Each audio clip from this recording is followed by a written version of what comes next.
Jim Telemonti. I-80 remains closed eastbound from the Manuka interchange to I-55. Everything is shut down with a rollover semi which spilled its produce, including onions, all over the roadway.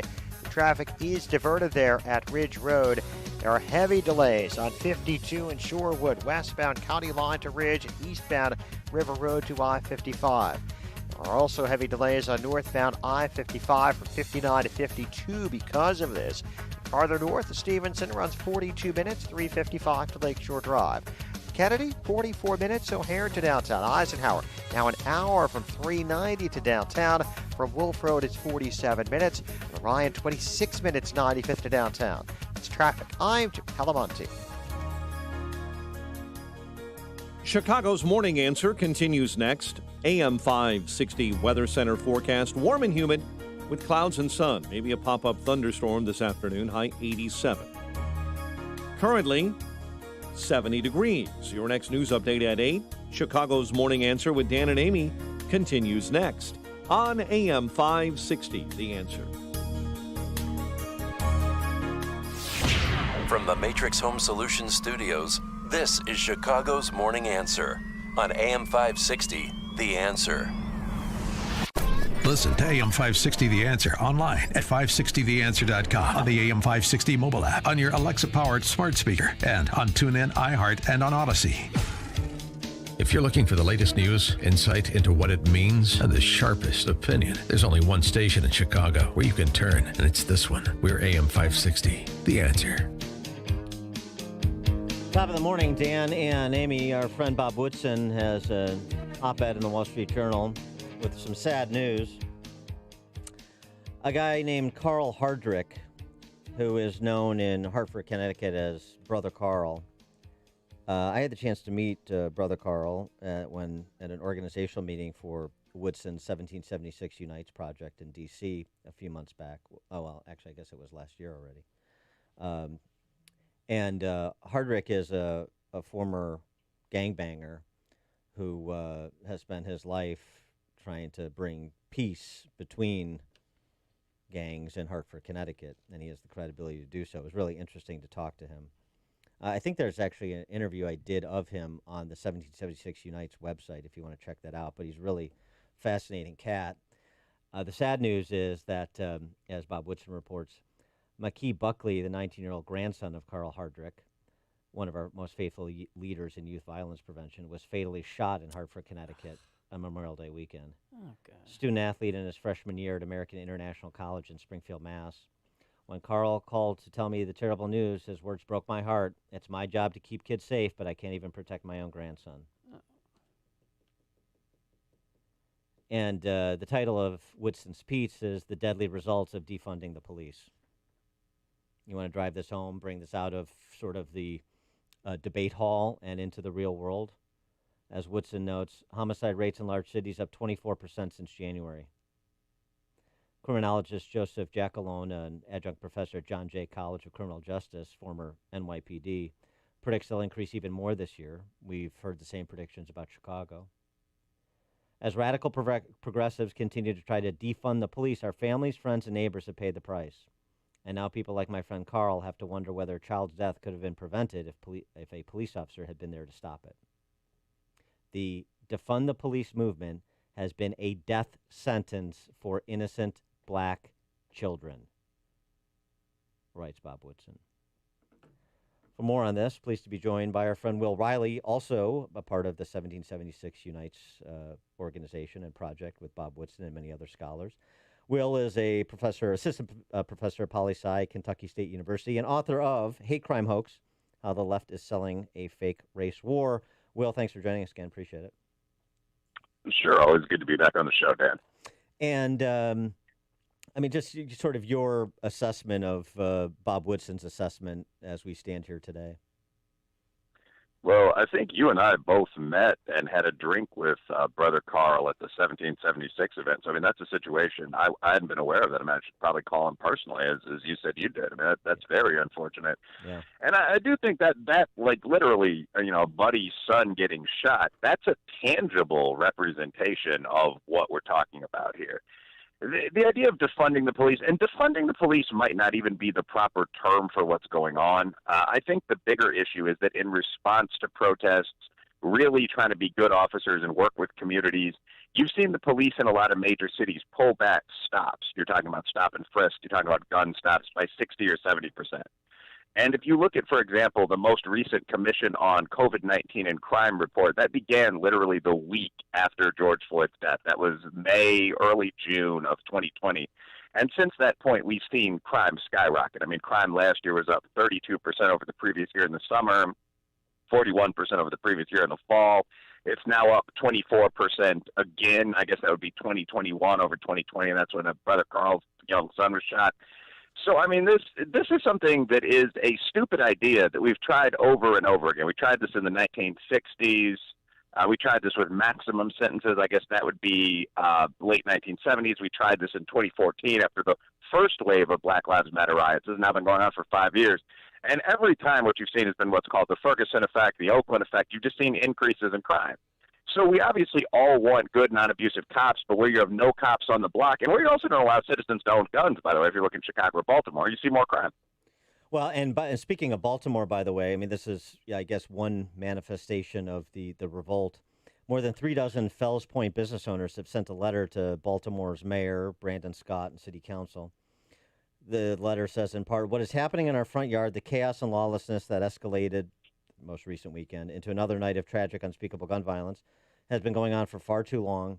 The letter demands city leaders restore basic and essential municipal services, and if they don't, and get rid of illegal open-air alcohol, drug sales, and so forth, and if they don't, the business owners are threatening to withhold tax and permit payments, placing those funds in an escrow account unless and until the city responds to their request.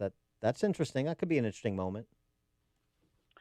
Yeah, I say good for the business owners. I mean, we've seen this again. Everyone opposes police violence. We all want people to be sympathetic, so on. But I mean, I think you grew up in Chicago at kind of the end of that one movie Kids era. You're talking about early 90s. Yeah. And it's fairly easy to have chaos in a large urban area. I mean, you get on the trains with your skateboard and school bag, and there are people painting graffiti on the windows, of people having sex in the back of the train. You can buy drugs at the parks by every stop. That's obviously not the environment you want. And I think if you're a business owner, you have, although it might sometimes be entertaining in high school, but if you're a business owner, you have the right to say, no, I'm not going to pay taxes if I have prostitutes outside my place of business, or if I have, in Chicago and every other big city, homeless encampments springing up, under the overpass across the street, if I'm not being provided with basic services. And I think we've seen the apex of this in places like, where was Chaz, in Seattle, Portland, right. Yeah, George Floyd Square in Minneapolis, but where people have basically declared autonomous city-states that are the size of small suburbs, and the police are literally not allowed to enter. They're armed guards. I mean, to me, it's unbelievable that this is, frankly, allowed to go on anywhere in the United States. The agents of the government also have weapons. And, yeah, I wouldn't pay taxes if I were living in one of those areas or in any area that was starting to resemble that. Well, a new thing that the basic idea of the social contract is protection. What we're dealing with a lot here is reimagining. You're going to reimagine the police department. And that includes, there's a big call right now for social workers to come to domestic violence situations, which are, if you ask a police officer, they're the ones that they don't want to go to because you never know how that's going to end. But now people in Chicago are pushing for social workers to come first. What are your thoughts on that? Well, first of all, I think that if you really wanted to look seriously at police reform, most of the real proposals I've read, which come from everyone from 100 black men to the major universities, would actually involve more funding going to the police. So if you're saying that what you want is 2 tough sworn officers and then a social worker going on a DV call, I think that's a good idea. If what you're saying is that you're going to reduce the cops to 1 or to 0 and send, an upper middle class, college educated, often female social worker instead, I think that's an insane idea, which again is going to lead to more crime and going to lead to some social workers getting badly abused or just frankly skipping the more serious calls or the calls at night. So there's an idea on the political left, just one sentence, but that it's easy to remake the world into utopia. Why do the police ever use their guns? Why couldn't we replace the police with mental health professionals? But when you try doing that stuff in reality, you run into the ugly, real problems in human life. And again, the more good cops you have, the less crime you're going to see as a big city. The other thing, too, and you're always in this space of looking at data and trying to understand cause and effect, or if there is a cause and effect, sometimes there's a correlation, sometimes it's a contraindicator. One of the narratives is the spike in violent crime you were describing over the last year is the result of the pandemic and the shutdowns. Well, Zaid Jalani, who was also similarly disposed, noted that Nature Human Behavior published a paper studying the impact of stay-at-home orders imposed worldwide to combat the pandemic.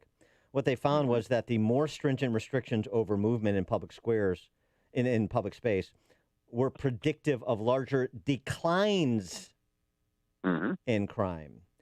And so the surge in murders all over the United States is anomalous.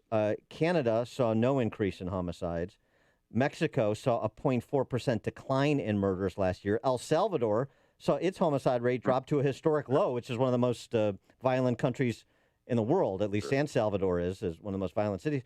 So there's something unique going on here that has nothing to do with the pandemic or the shutdowns. Yeah, I think that's absolutely right. And again, the scramble here for excuses to justify the prevailing narrative vision is remarkable. And if I were on Twitter or something like that, I might even label it darkly funny.